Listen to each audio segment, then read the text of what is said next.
Hello dear students, how are you. आज हम एक नया चैप्टर स्टार्ट करने वाले हैं, carbon and its compounds.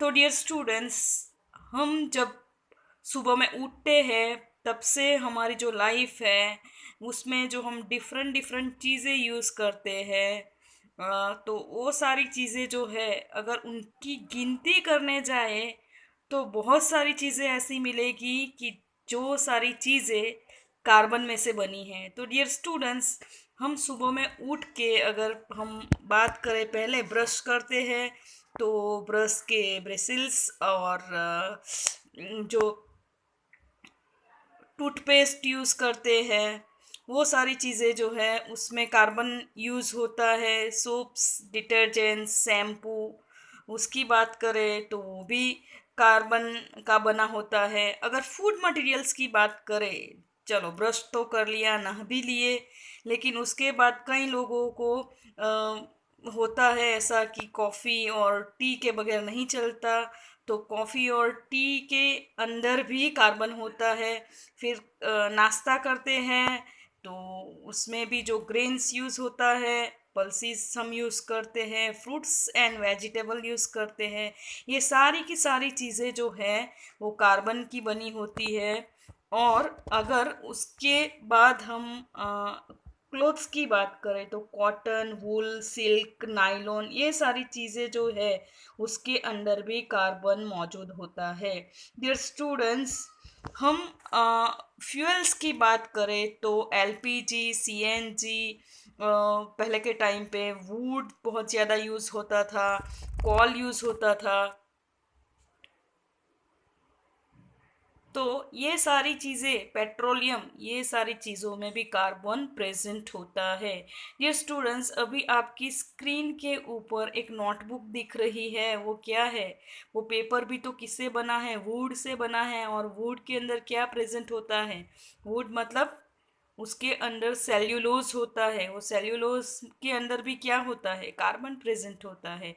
Dear students, उसी तरह से घर का जो फर्नीचर है वुड का बना हुआ, उसमें भी कार्बन प्रेजेंट होता है। इवन हम बात करें प्लास्टिक के बकेट्स की, मग्स की, ओके, तो उसमें भी जो है बेसिक एलिमेंट जो है वो होता है कार्बन। अगर हमारे घर की दीवारों की बात करें तो उसके ऊपर जो पेंट हम करते हैं उसमें भी कार्बन होता है। मेडिसिन्स जो है उसकी बात करें तो मेडिसिन्स भी जो है वो कार्बन एंड इट्स कंपाउंड की बनी होती है। जिस पेंसिल से आप पेपर के ऊपर लिखते हो वो भी बच्चों किसका बना होता है?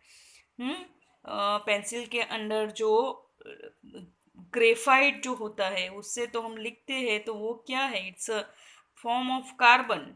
ओके। फिर जो ज्वेलरी होती है डायमंड से बनी हुई, वो भी मतलब डायमंड क्या है? कार्बन का एक फॉर्म ही है। तो ये सारी चीज़ें हम लोगों ने देख ली कि कार्बन के बगैर हम अपनी लाइफ को मतलब इमेज नहीं कर सकते।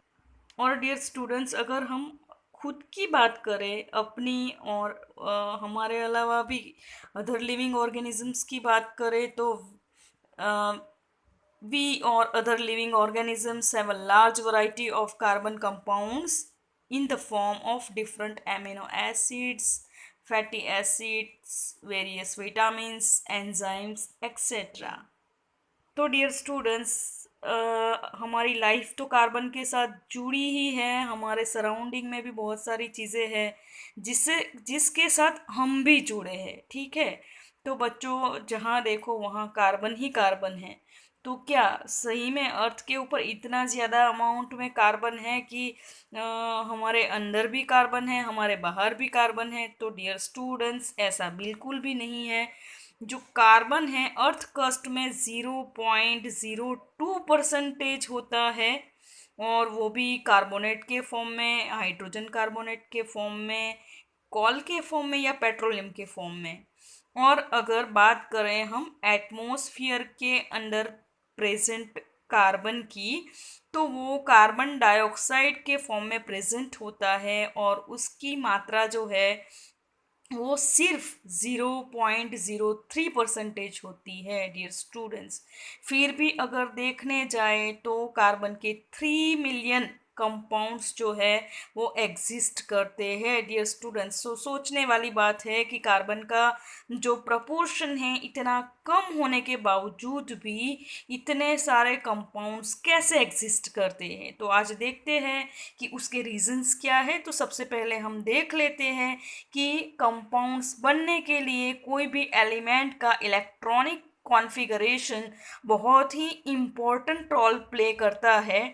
तो यहाँ पे देखते हैं कि कार्बन का जो एटॉमिक नंबर है वो 6 होता है और इस 6 इलेक्ट्रॉन का डिस्ट्रीब्यूशन कुछ इस तरह से होता है कि शेल में 2 इलेक्ट्रॉन्स होते हैं, एल सेल में 4 इलेक्ट्रॉन्स होते हैं।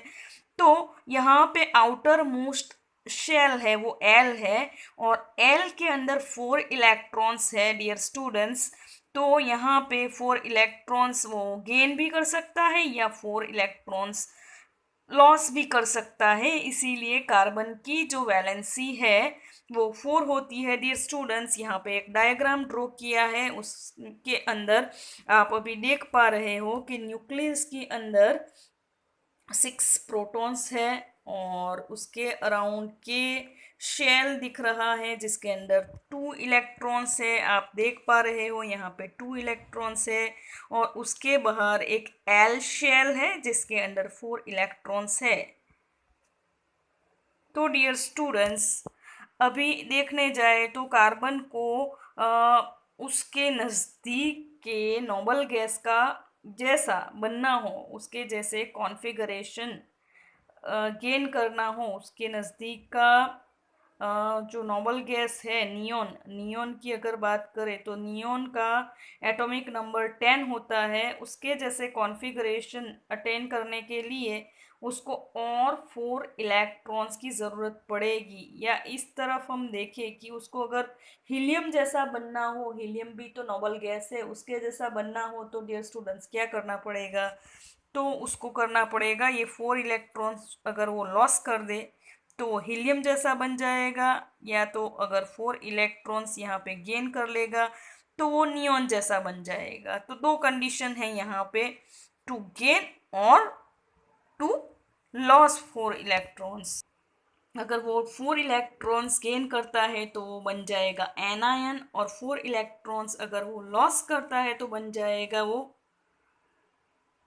Cation dear students. लेकिन कार्बन जो है उसके लिए ये बात जिस तरह से इजीली मैं बोल सकती हूँ उतनी इजी नहीं है। उसका रीज़न क्या है डियर स्टूडेंट्स, उसका रीज़न ये है कि it would be difficult for the nucleus with 6 protons to hold on to 10 electrons। तो अगर और 4 इलेक्ट्रॉन्स आ जाए तो भाई न्यूक्लियस के अंदर तो कितने 6 प्रोटॉन्स है। तो जैसे कि देखो सपोज आपके घर पे खाना पका है, आपके घर पे अगर 5 लोग रहते हैं, अगर आपका कोई फ्रेंड आ जाए ठीक है, तो एक फ्रेंड आ जाए तो चलो भाई वो खाने में हम थोड़ा थोड़ा शेयरिंग करके चला लेंगे ठीक है डियर स्टूडेंट्स।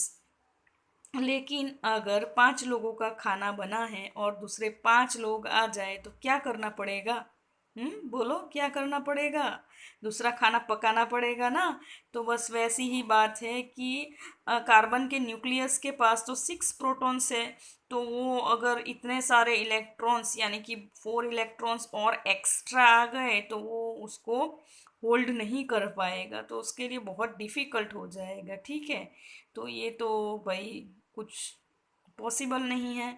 और दूसरी पॉसिबिलिटी ये है कि it would require large amount of energy to remove 4 electrons. अगर उसको 4 इलेक्ट्रॉन लॉस भी करना है तो उसके लिए तो बहुत ज़्यादा एनर्जी की ज़रूरत पड़ती है। तो ये वाली चीज़ भी कार्बन के लिए भाई नहीं है पॉसिबल ठीक है। तो वो क्या करेगा, वो बीच वाला रास्ता अपनाएगा, शेयरिंग वाला। ओके सो उसके पास जो 4 इलेक्ट्रॉन्स है वो क्या करेगा, carbon overcome this problem by sharing it's valence electrons with other atoms of carbon or with atoms of other elements and makes molecules। तो एक चीज़ करेगा, या कार्बन के साथ जुड़ जाएगा या कोई और एलिमेंट के साथ जुड़ जाएगा, लेकिन वहाँ पे वो क्या करेगा, इलेक्ट्रॉन का शेयरिंग होगा। अपने इलेक्ट्रॉन्स जो है वो किसी के साथ शेयर करेगा, किसी और एलिमेंट के इलेक्ट्रॉन से वो अपने आप के साथ शेयर करेगा। तो वो मैंने बोला था ना, बिजनेस तो करना है, लेकिन अगर पैसे ना हो तो पार्टनरशिप का बिजनेस करते हैं ना डियर स्टूडेंट्स। तो यहाँ पे भी कुछ ऐसा ही होता है, पार्टनरशिप वाला बिजनेस। ठीक है डियर स्टूडेंट्स, अब देखते हैं कि कार्बन जो है वो फ्री स्टेट में कहाँ कहाँ पे प्रेजेंट होता है। तो कार्बन जो है फ्री स्टेट के अंदर डायमंड में, ग्रेफाइट में, C60 यानी कि उसको बोला जाता है बकमिंस्टर फुलेरेंस। इसका आज के टाइम पे बहुत ही इम्पोर्टेंस है। इसका इम्पोर्टेंस जो है नैनो टेक्नोलॉजी में होता है डियर स्टूडेंट्स। तो ये बहुत ही इम्पोर्टेंट कार्बन का एक फॉर्म है। और कार्बन जो है वो 3 मिलियंस कंपाउंड्स क्यों बनाता है। कंपाउंड्स क्या है डियर स्टूडेंट्स, यहाँ पे फ्री स्टेट क्यों है। कार्बन जब कार्बन के दूसरे एटम्स के साथ जुड़ता है तो उसको फ्री स्टेट बोला जाता है, जबकि दूसरे एलिमेंट्स के साथ जुड़ता है तो वो फिर उसके कंपाउंड्स बनते हैं। इसके बारे में हम देखते हैं कि इतने सारे 3 मिलियंस जितने कंपाउंड क्यों बनाता है। तो उसके रीज़न है, तो वो वाले रीज़न हम आपके साथ डिस्कस करते हैं। तो पहला रीज़न तो ये है कैटनेशन, यानी कि self linking property. Due to small size of carbon it can form long straight chain compound, मतलब लॉन्ग स्ट्रेट चेन वाले कंपाउंड बनाता है, branched chain compound and rings. These compounds are very stable because the small size of carbon atoms to bonded electrons are held strongly. तो dear students,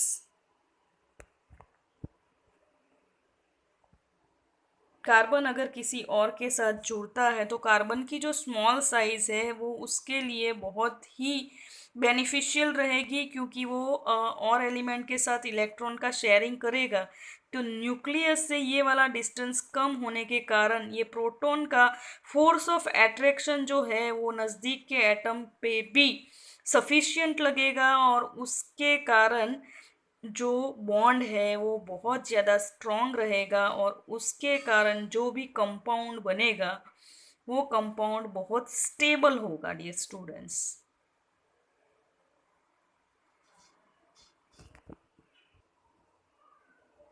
यहाँ पे एक note आप लोगों के लिए लिखी है मैंने डियर स्टूडेंट्स। तो कैटेनेशन की जो प्रॉपर्टी है, सेल्फ लिंकिंग वाली प्रॉपर्टी जो है, वो सिर्फ अकेला कार्बन ही नहीं दिखाता है, लेकिन वो वाली जो प्रॉपर्टी है वो सिलिकॉन भी दिखाता है। Self catenation, self linking property means catenation.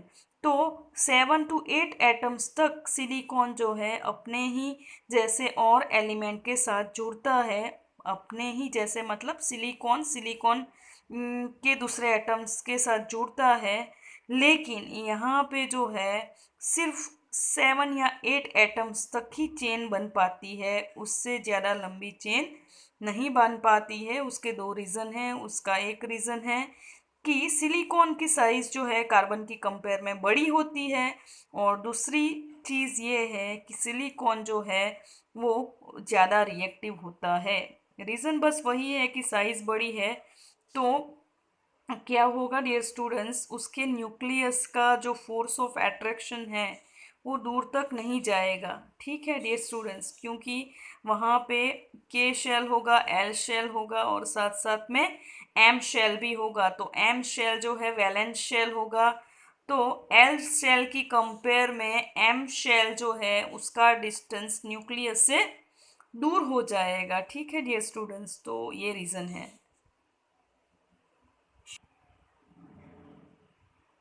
और एक रीज़न है कि tendency to form multiple bonds. तो कार्बन जो है पहले तो हमने देख लिया कि कार्बन अपने जैसे कार्बन के साथ बॉन्ड बनाता है। कार्बन की वैलेंसी 4 है, तो यहाँ पे 1 2 3 एंड 4 1 2 3 एंड 4 ये कोवेलेंट बॉन्ड बनाता है, ये कार्बन कार्बन के बीच में बॉन्ड बना है डियर स्टूडेंट्स। और यहाँ पे सिंगल बॉन्ड है, ठीक है। तो ऐसे वाले कंपाउंड्स कि जिसके अंदर सिंगल बॉन्ड प्रेजेंट हो, वैसे वाले कंपाउंड्स को हम सैचुरेटेड कंपाउंड्स बोलेंगे।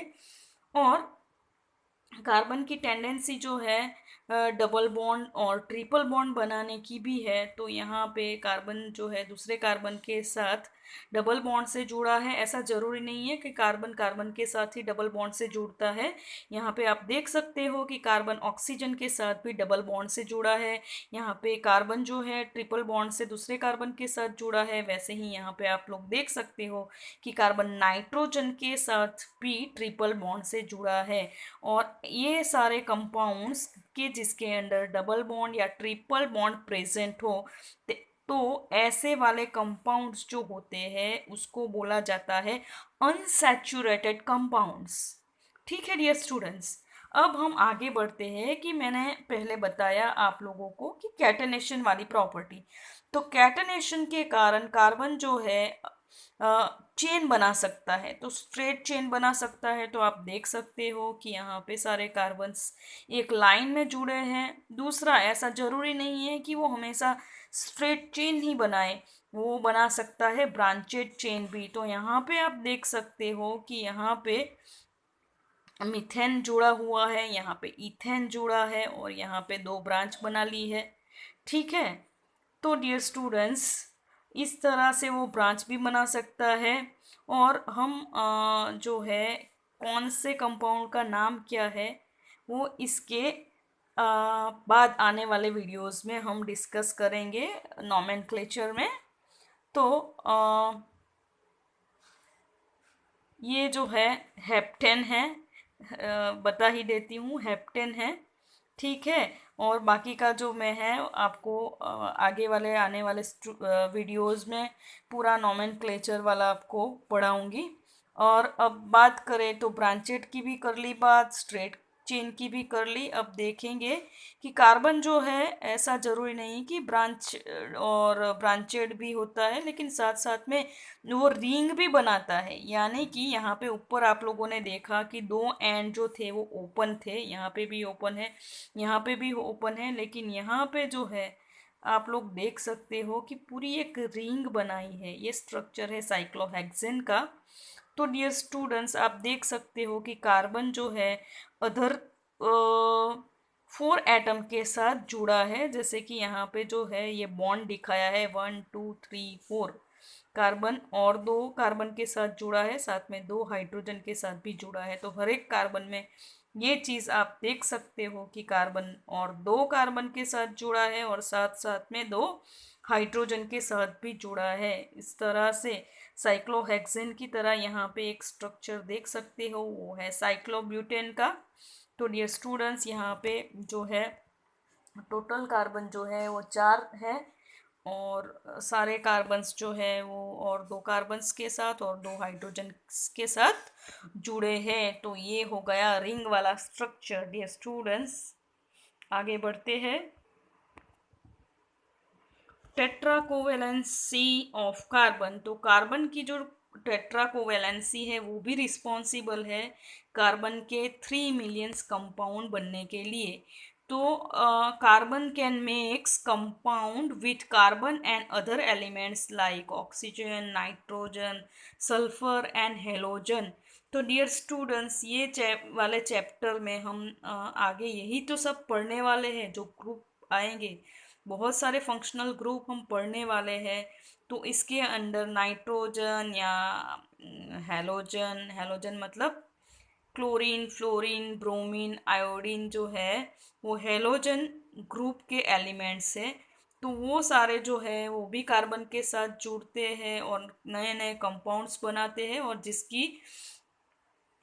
जिसका इम्पोर्टेंस हमारी लाइफ में बहुत ही ज़्यादा है।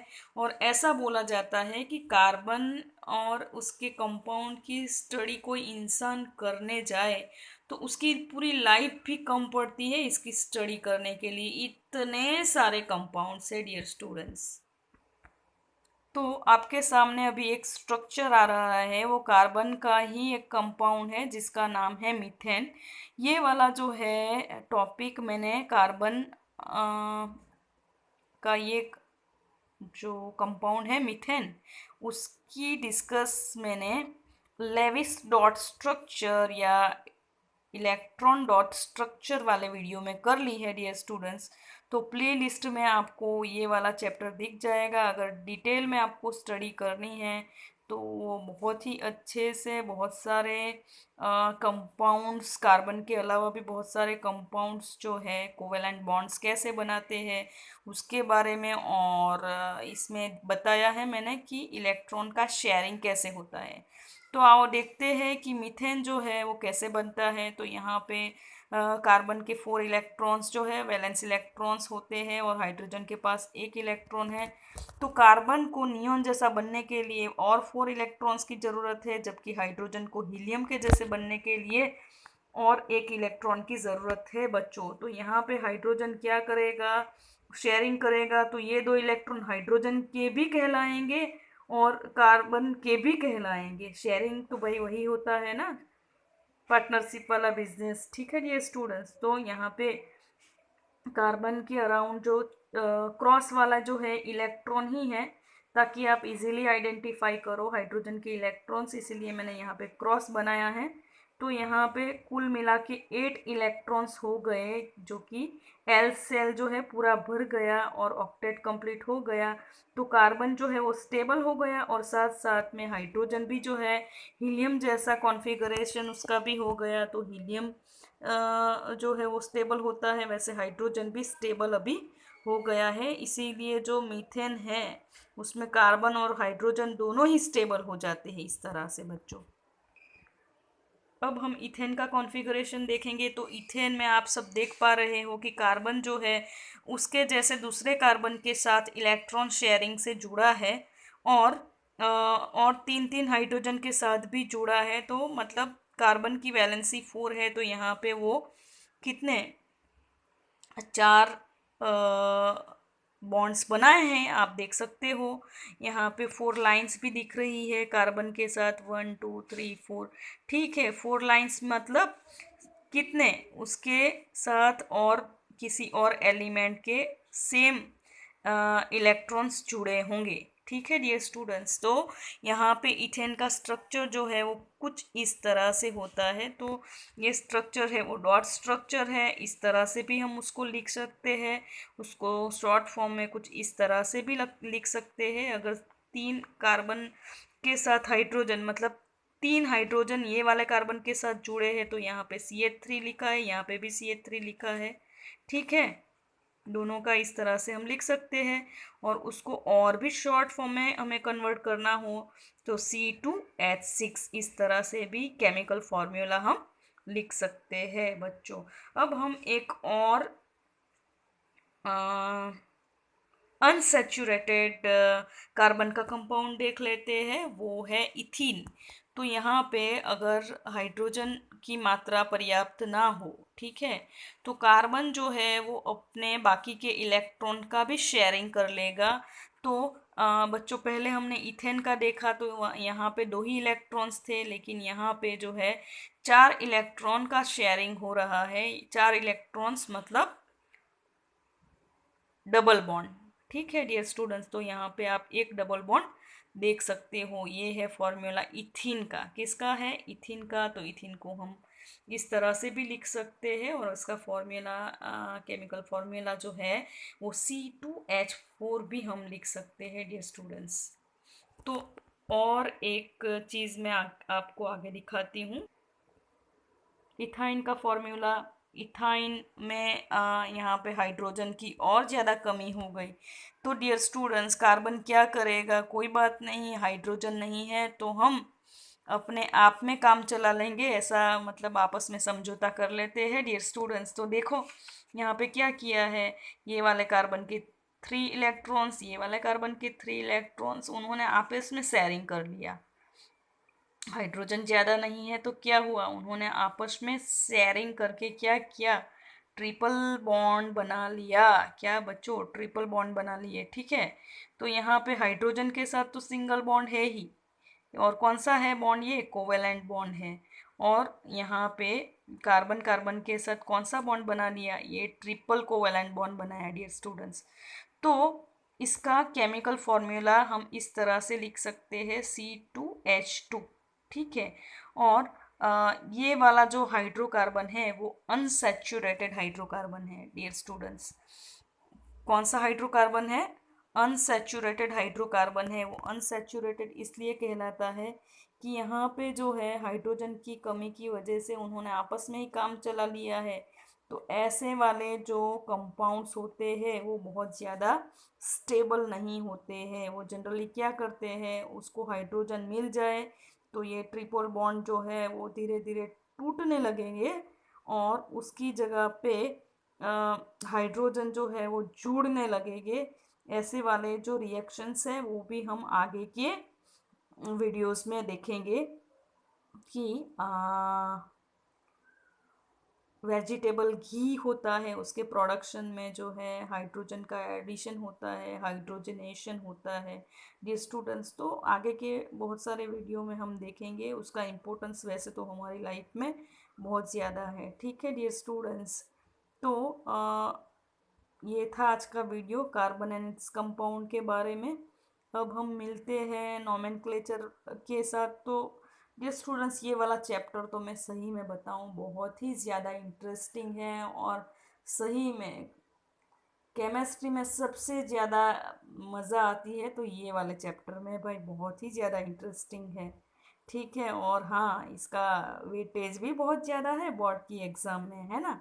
तो कितनी अच्छी बात है कि मतलब थोड़ा लिख के प्रैक्टिस करोगे तो बहुत ही आसान चैप्टर है और बहुत इंटरेस्टिंग है। और जो बच्चे साइंस के साथ आगे बढ़ना चाहते हैं, ठीक है, ये वाला जो चैप्टर है आपके लिए बहुत ही इम्पोर्टेंट इसलिए है कि जो बच्चे कुछ केमिस्ट्री की दुनिया में आगे बढ़ना चाहते हैं, कुछ इंडस्ट्रीज़ में काम करना चाहते हैं, या कुछ खुद का बिजनेस खोलना चाहते हैं, तो ये वाले चैप्टर के साथ सही मैं बोलती हूँ बहुत आगे बढ़ सकते हैं बच्चे।